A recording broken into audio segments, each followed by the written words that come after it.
Boa noite, irmãos, boa noite, irmãs.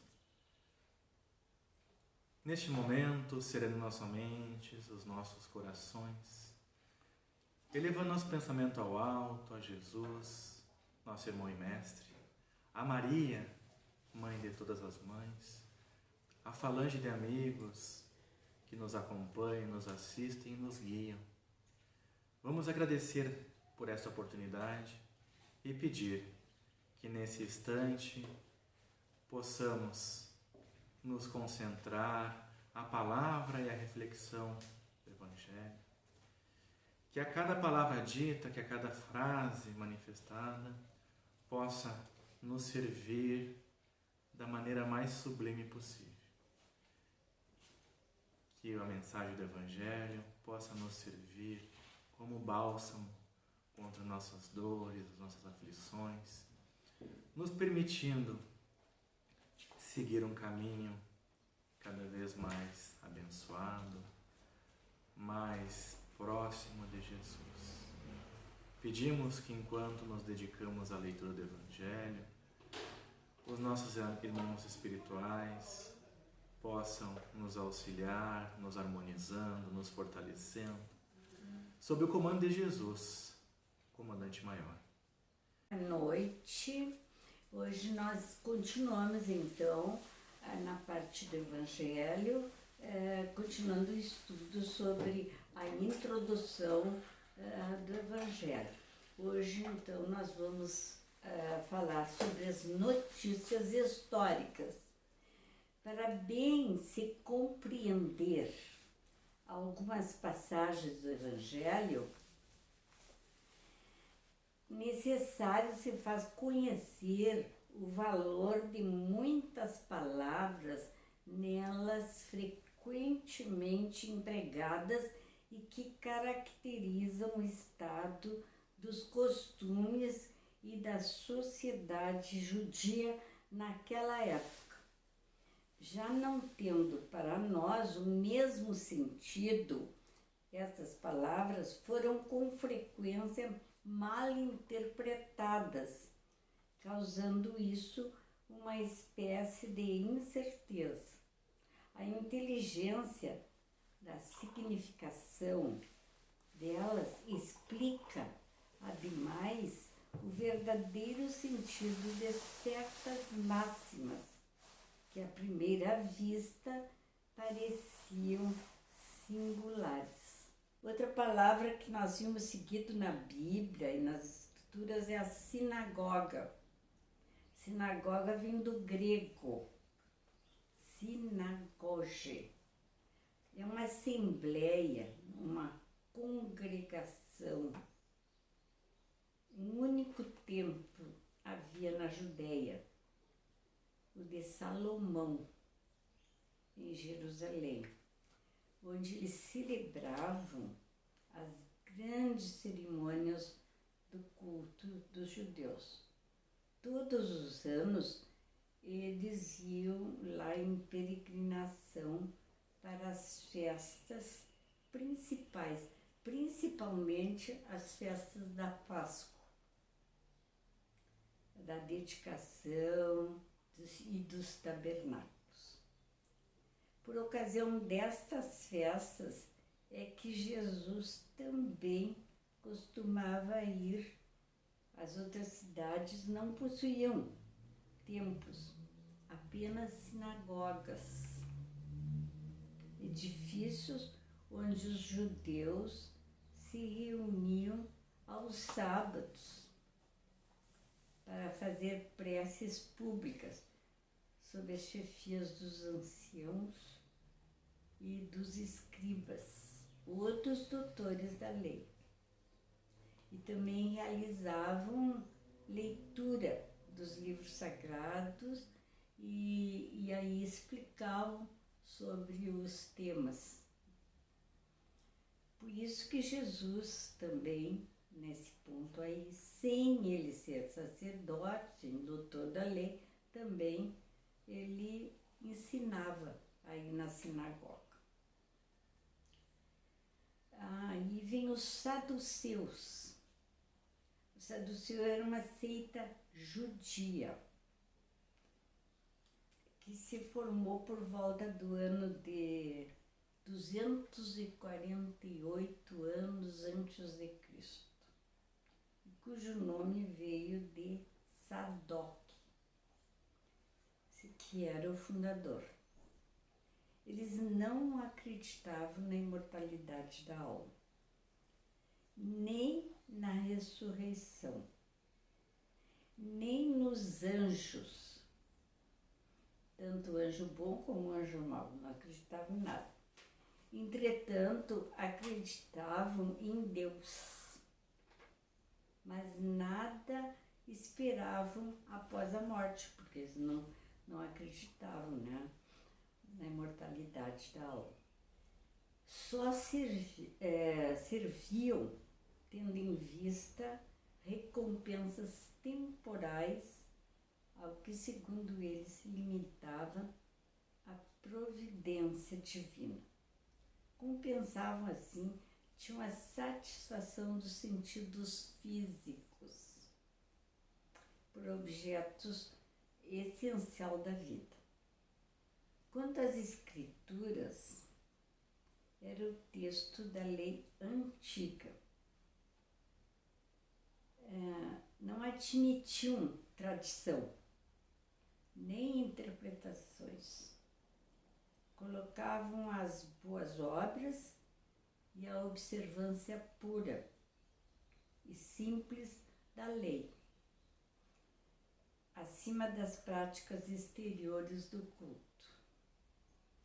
Eram, como se diz, os materialistas, os deístas, os sensualistas da época. Seita pouco numerosa, mas que contava em seu seio personagens muito importantes e tornava-se até como que se diz assim, um partido político. Constantemente era oposto aos fariseus. Também outra palavra que nós vimos muito são os essênios, ou esseus. Também é uma seita judia.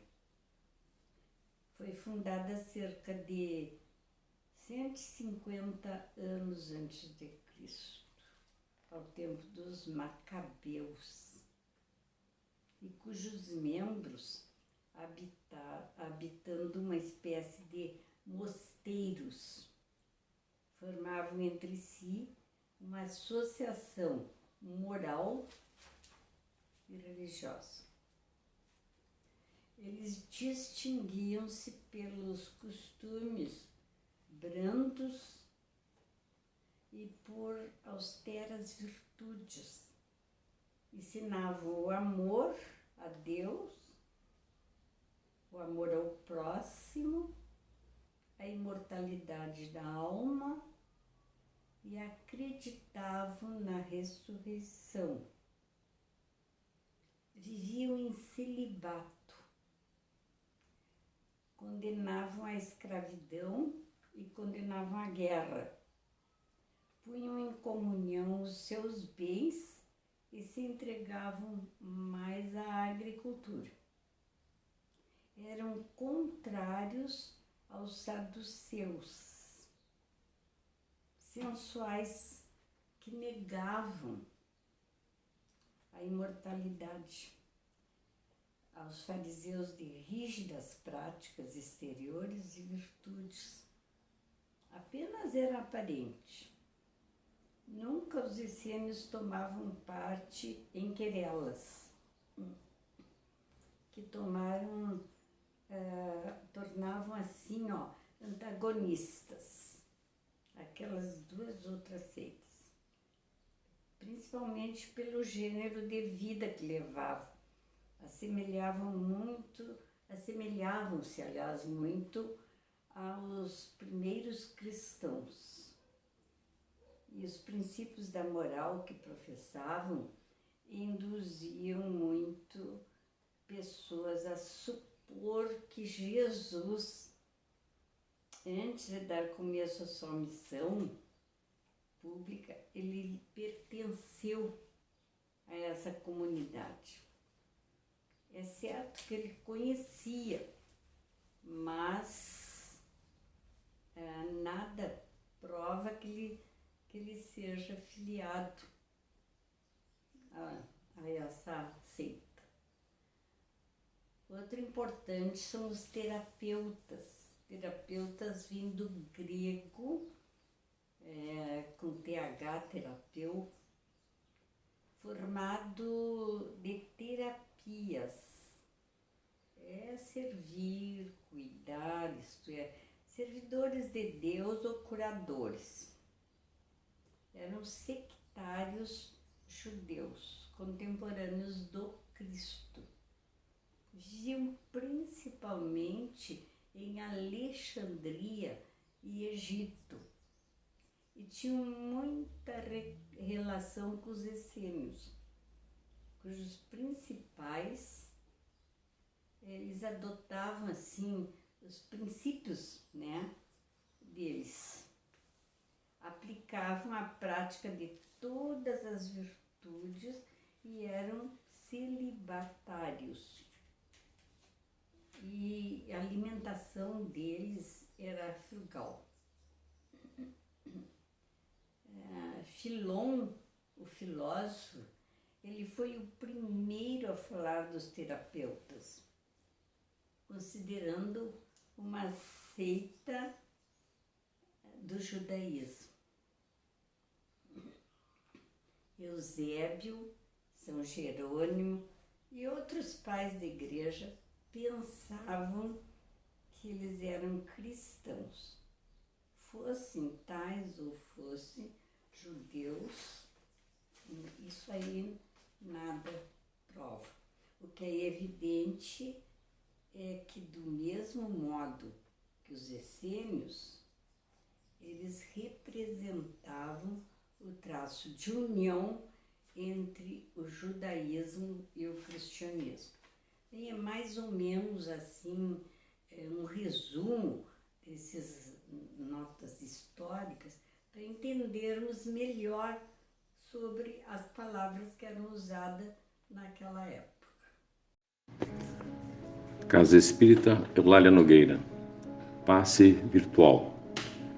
Depois de iniciar o passe, mantenha o foco no momento presente, esvaziando a mente de tudo que pode tirar sua concentração.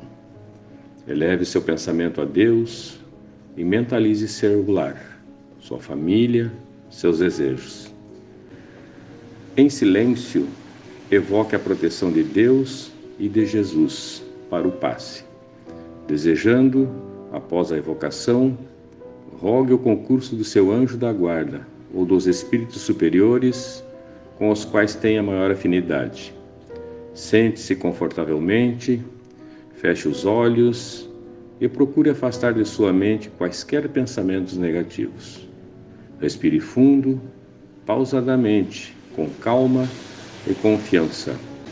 Como as folhas envelhecidas se desprendem das árvores, deixe os sentimentos que já não servem mais se soltarem de você suavemente, mas de forma permanente. Pequenos pontos de sofrimento e que se chamam amargura, tristeza, raiva, decepção, angústia, ansiedade, depressão, fobia, medo, vazio existencial, baixa autoestima, incompreensão, se vão de sua mente um a um para não mais voltar.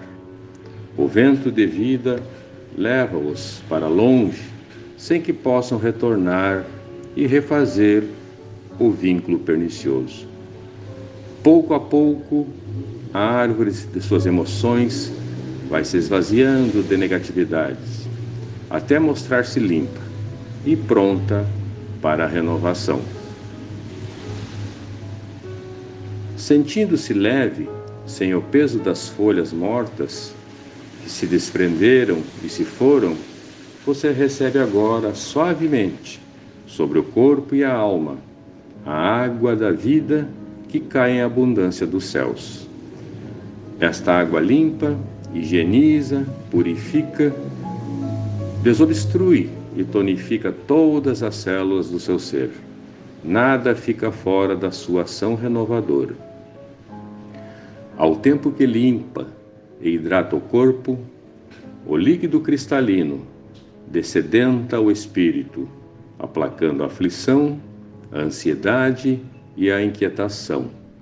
Há em seu coração agora uma sensação de calma, limpeza e bem-estar. Um leve frio, eis que o sol de Deus surge para aquecer e aconchegar. Os raios cariciosos penetram-no por inteiro, aquecendo-o ternamente, qual um materno abraço, proporcionando conforto e segurança ao coração. Neste momento, o amor aquece o seu ser, afastando o gelo de toda e qualquer aflição. Nenhum outro sentimento que o de alegria e confiança assomam a sua mente agora. Você está em paz, envolvido pelo calor que o protege. Bem, após recebidos os passes, devidamente harmonizados, vamos dedicar esse momento para fazermos as irradiações, mentalizando nesse instante aquelas pessoas, sobretudo as mais necessitadas, que precisam de amor, de paz, precisam sentir a paz no seu coração, que precisam sentir sinais de esperança, aqueles irmãos necessitados de uma palavra amiga, necessitados de um alimento, que possam receber todo o auxílio sob o amparo de Jesus, dos amigos espirituais, dos benfeitores, socorridos do espaço. Vamos pedir ainda que as nossas águas, aonde se encontrarem, sejam nesse momento fluidificadas pelos amigos, e que o remédio inserido possa nos auxiliar, nos harmonizar, nos fortalecer, de modo que possamos trilhar o nosso caminho cada vez mais próximo de Jesus. Que assim seja.